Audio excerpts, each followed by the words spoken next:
Hello, this is Frank Togonidze. And I'm Ivan Nestorov. We represent our little game development team and we want to introduce you to the game we're currently working on, Half-Sword. Half-Sword is a medieval fencing simulator game. You fight an arena-like tournament set in the 15th century. The game's main feature is its total physical simulation. If you ever played a game called Exanima, you probably know what we are talking about. If you never heard or played Exanima, let us show you how the physics simulation works in our game. Usually, in most of the games with physics, the Ragdoll state kicks in when character dies or gets knocked down. Alternatively, games like GTA or Red Dead Redemption use an active Ragdoll system that works even when the character is still standing. Their movements are physically simulated as they grab their wounds after being shot or get punched in the face or hit by a car. As you can see, this makes their movements look very believable as they dynamically try to adjust their bodies and balance. The physics engine used in those games is called Euphoria Physics Engine. In Half-Sword, we're trying to develop our own Euphoria engine.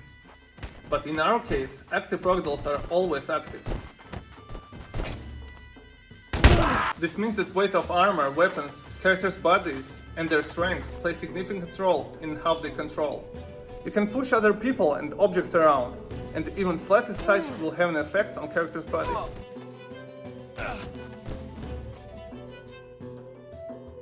The system shows itself the best in the combat, where every impact feels very responsive and tactile.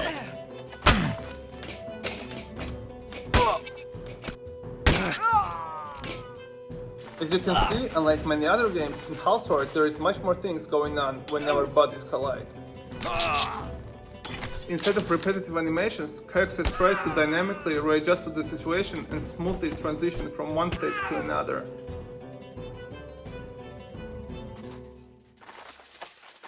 To further enhance the immersion, we gave direct control over each of the character's arms.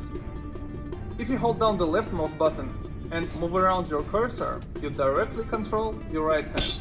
And if you hold down the right mouse button, you control your left hand. Or conversely, you can use the gamepad stick to do the same thing. With direct control over your character, you can try and do some cool moves or even fencing techniques.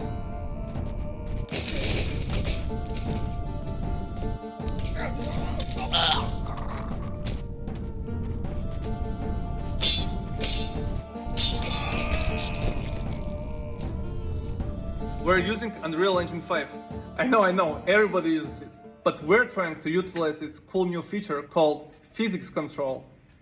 In case you haven't heard, Unreal has improved their active Ragdoll tools in one of their latest updates, or more precisely in version 5.1. This feature gives even more control over how exactly physical bodies act and blend with animations. I highly recommend you to check out the system if you are a developer like us and have an interest in physically simulated games. I will start with Content Example Map that you can download in Epic Games Marketplace for free. If you show interest in future, we might make a dedicated video about physics control and explain how it can be used to make self-balancing characters like we have in Half-Sword. In this video, we just wanted to briefly show your game and its core features to hopefully interest you. So let's talk a little bit more about art direction.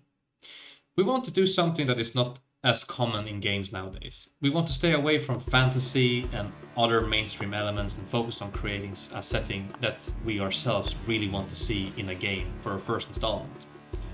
The reason we chose the mid-15th century is because it's a very iconic and recognizable period in our history. We can directly recognize the arms and armor to be Italian, English or Gothic, as well as it being a very vibrant and colorful period. When mixed in with the arms and armor of the period, it makes a truly magical mix. And no magic is needed. The period we settled for is stretching between 1430 up till 1480. And our goal is to depict the arms and armor for this period and stay as true as possible to the original and historical findings. Now to the most important part of this video. As we're recording this video, we're finalizing our preparations for the Kickstarter campaign. If our game has interested you, you could follow the link under this video and support us on our path of game development. And provide our players, maybe even you, with our cool little game a bit faster. We're giving satisfying rewards to our backers, as well as the ability to play all the alpha and beta builds of our game before the release. If this didn't sound convincing enough, you can try our current free demo version for free. All you need to do is to follow another link in the description, open our itch.io page and download the game completely for free. Thank you for following us on our very first devlog. I hope you enjoyed it. And if you really want to, you can smash that like button. And follow us on both Discord and on YouTube, where we upload some more news and other footage of the game. And most importantly, we're launching a Kickstarter campaign soon. And it would be really nice, and we would be very thankful if you would follow us there and support us when we launch it, if we didn't already launch it. Furthermore, we will return here once again with more members of the team to talk about other aspects of the game. This is the first devlog, as we said, so we're just covering like the stuff that we have done. A very small fraction of it, actually. There is way more stuff that we have done that we haven't showed yet. But more of that is in the upcoming update that we are said that's going to come soon. It's coming soon. Soon. One more thing, please follow another link in the description and add our game to the Steam wishlist, because we're also launching our Steam page now and we would appreciate your support there as well. Play our game, enjoy it, the free version, and support us as you can. Thank you again very much. See you soon.